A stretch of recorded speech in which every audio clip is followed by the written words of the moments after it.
हमारा चिंतन कठोपनिषद पे हो रहा है। मृत्यु के बाद क्या होता है, ये नचिकेता का प्रश्न था और उसका जवाब यमराज दे रहे हैं। यमराज कहते हैं वास्तविकता क्या थी। शुरुआत में हम परमात्मा ही थे, परमात्मा एक ही था, जीव और ईश्वर एक ही था। भगवान ने कहा सब मेरे अंश हैं, तो अंश में से अलग हुए अंश बनकर। आप पूरी यात्रा संपन्न करके वापस अंश में जाकर मिलना है सबको, हमको। तो जिसमें थे और उसमें जाकर मिलना है। तो बीच में जो अलग हुए वो क्या है? वो प्रपंच है, वो माया है, टेम्परेरी है।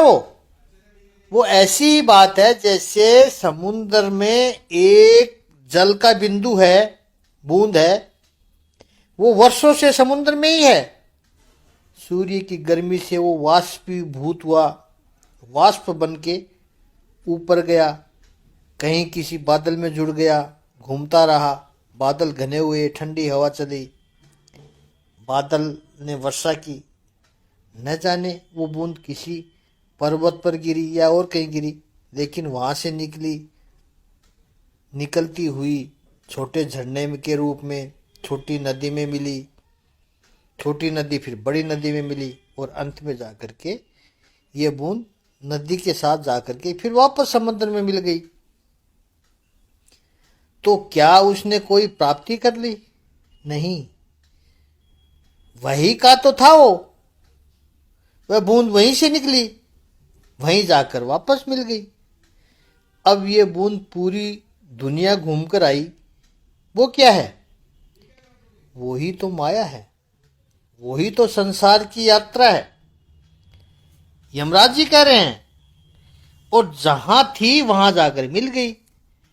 ऐसे ही जीवात्मा परमात्मा से निकला, 84 लाख फेरों में घूमी, और भाग्यशाली हो तो बार बार फेरों में घूमोगे, लेकिन अंत में वहां जाना ही होगा और उसी में जाकर मिलोगे। यही तो अद्वैत है। वेदांत कहता है कि द्वैत क्या है? प्रपंच है, व्यवहारिक, मायामय है। अद्वैत ही पारमार्थिक सत्य है। यह आत्मा कैसे करता है? यह नचिकेत अग्नि यानी स्वर्ग की विद्या यज्ञ करने वालों के लिए, ये जो दुख रूपी समुद्र है उसको तैरने के लिए, संसार समुद्र को पार करने के लिए सेतु रूप है। यानी दुख के समुद्र से पार होने के लिए सेतु का काम करता है। उसको कहते हैं नचिकेत अग्नि, स्वर्ग प्राप्ति की विद्या। स्वर्ग तक चलती है, बस केवल दुखों का निवृत्ति कर सकती है, और अभय है, अक्षर ब्रह्म है। ऐसे परम तत्व को पाने के लिए हम शक्तिमान बने, ऐसा हम संकल्प ले, तो फिर ये संसार की जो माया है, ये प्रपंच है, व्यवहार है, कैसे चलता है? बड़े सुंदर दृष्टांत से यमराजा बता रहे हैं। तीसरे और चौथे मंत्र में थोड़ा ध्यान लगा के सुनना है। आत्मा रथ का मालिक है, रथी है। यह शरीर क्या है? रथ है। बुद्धि सारथी है। मन लगाम है, और उसको अच्छी तरह से पकड़नी चाहिए लगाम को। इंद्रियां घोड़े हैं। ये घोड़े चरते कहाँ है? विषयों में चरते हैं। चरने का जो मार्ग है वो विषय है। जो ज्ञानी लोग हैं वो कहते हैं कि शरीर, इंद्रियां और मन के साथ रहने वाला ये आत्मा, ये भोगता है, सीधा रास्ता है, उबड़ खाबड़ नहीं है, स्टेट हाईवे है, तो चलते रहो, क्रूजिंग स्पीड पर चलते रहो। व्यक्ति काफी रिलैक्स्ड हो जाता है। लेकिन जैसे ही रास्ता उबड़ खाबड़ होने लगा, ट्रैफिक बढ़ने लगा, मोड़ आते गए, तब सारथी को सावधान हो जाना चाहिए। ठीक इसी तरह जीवन में जब परिस्थितियां अनुकूल होती है तो बुद्धि थोड़ी रिलैक्स होगी, चलेगा।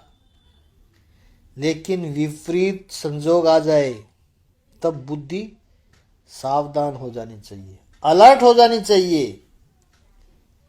सच पूछो तो बुद्धि की सात्विकता और बुद्धि की शक्ति ही वही है कि समस्या के समय वो सावधान हो जाए।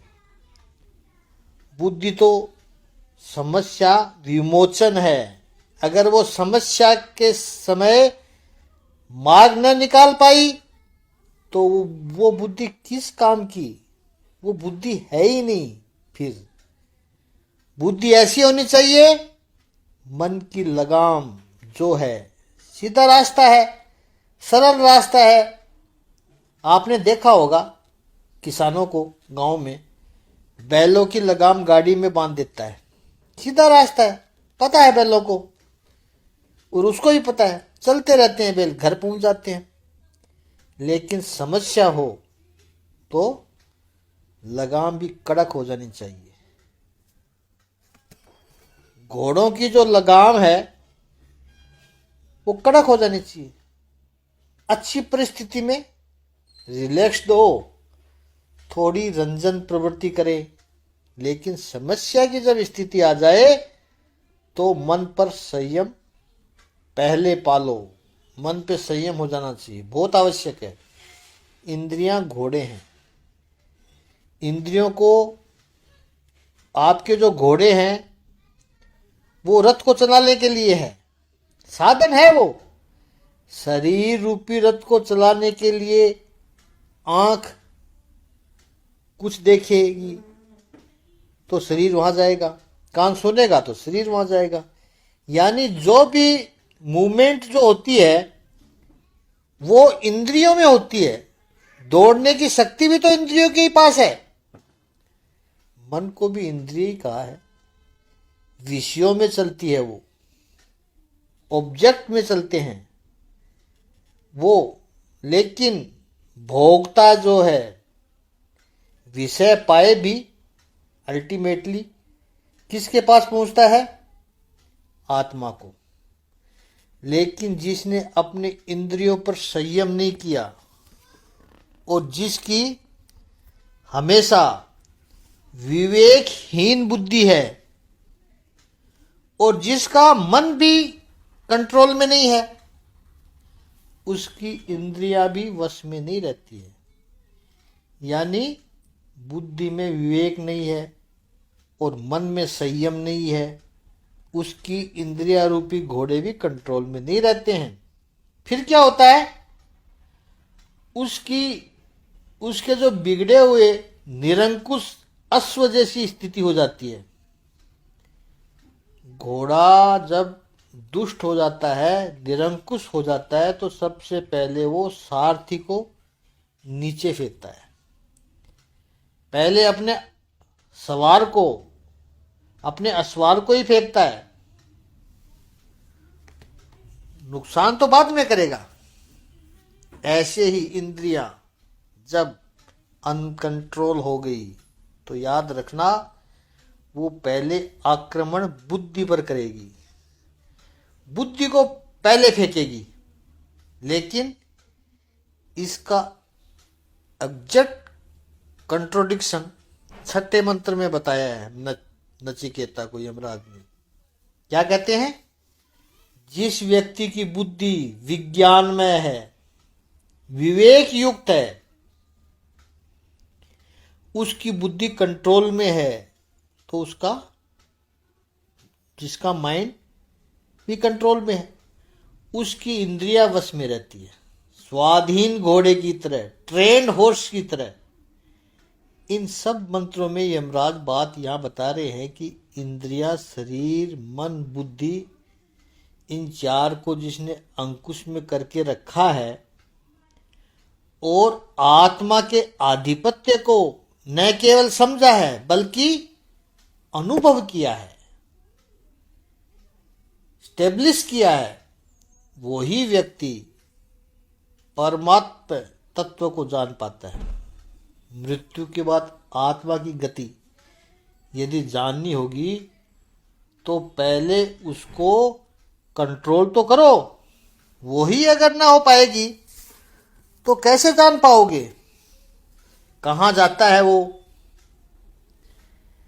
जिसने अपने बुद्धि को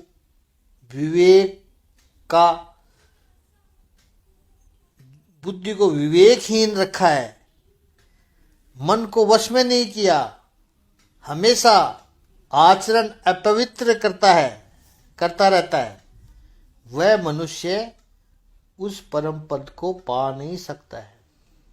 बार बार संसार में आता रहता है, भटकता रहता है। लेकिन जिसने बुद्धि को विवेकशील बनाया, 8वें मंत्र में यमराज बताते हैं कि चित्त पर संयम किया और हमेशा जो पवित्र आचरण करता है वो उस पद को पाता है जहां पर पहुंच के पर जन्म मृत्यु से परे निकल जाता है। बार बार का आना जाना छूट जाता है। जिसकी विवेकशील बुद्धि रूपी साथी है, जिसने मन को वश में करके रखा है, वो इस संसार रूपी मार्ग के पार चला जाता है। वही भगवान विष्णु का परम ब्रह्म का परम पद है। और 10वें मंत्र में कहा, वैसा ही श्लोक भगवत गीता में भी भगवान ने कहा है, इंद्रियों के ऊपर मन, मन के ऊपर बुद्धि और बुद्धि के ऊपर जो वो आत्मा है। तो आधुनिक युग की बात करें तो बुद्धि की पकड़ में आत्मा कभी भी नहीं आएगी, क्योंकि आत्मा तो बुद्धि के भी पार है। उसको बुद्धि से कैसे पकड़ पाओगे? समझ लीजिए, आंख 500 मीटर देख सकती है, तो ये आंख की मर्यादा है कि वो 500 मीटर तक ही देख सकती है। उसकी इतनी ही विजिबिलिटी है, जैसे एयरक्राफ्ट में कहते हैं। अब उसके पार नहीं देख सकते। 501 मीटर के बाहर जो खड़ा होगा, 501 मीटर की दूरी पर जो खड़ा है, वो स्वाभाविक हम नहीं देख पाएंगे उसको। तो चूंकि हम नहीं देख पाते हैं और कहें नहीं वो भगवान है ही नहीं, वो तो मूर्खता है। यह स्वीकार करना चाहिए कि मेरी विजिबिलिटी के बाहर है, दैट इज बियॉन्ड मी।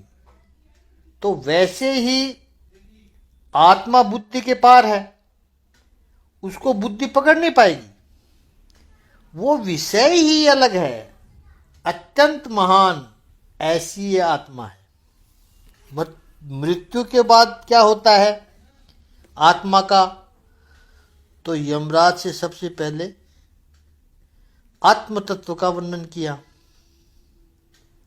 कैसी है यह आत्मा? इंद्रियों से मन प्रभावी है, ऊपर है। प्रभावी मतलब ऊपर, इंद्रियों से मन ऊपर है, मन से बुद्धि प्रभावी है और बुद्धि से आत्मा। ऐसा प्रथम अध्याय की 3री वल्ली के 10वें मंत्र में यमराज ने बताया। इस पर हम और चिंतन करेंगे कल। आज इतना ही। ओम श्री सच्चिदानंद भगवान की जय। ओम श्री आनंद कंद भगवान की जय।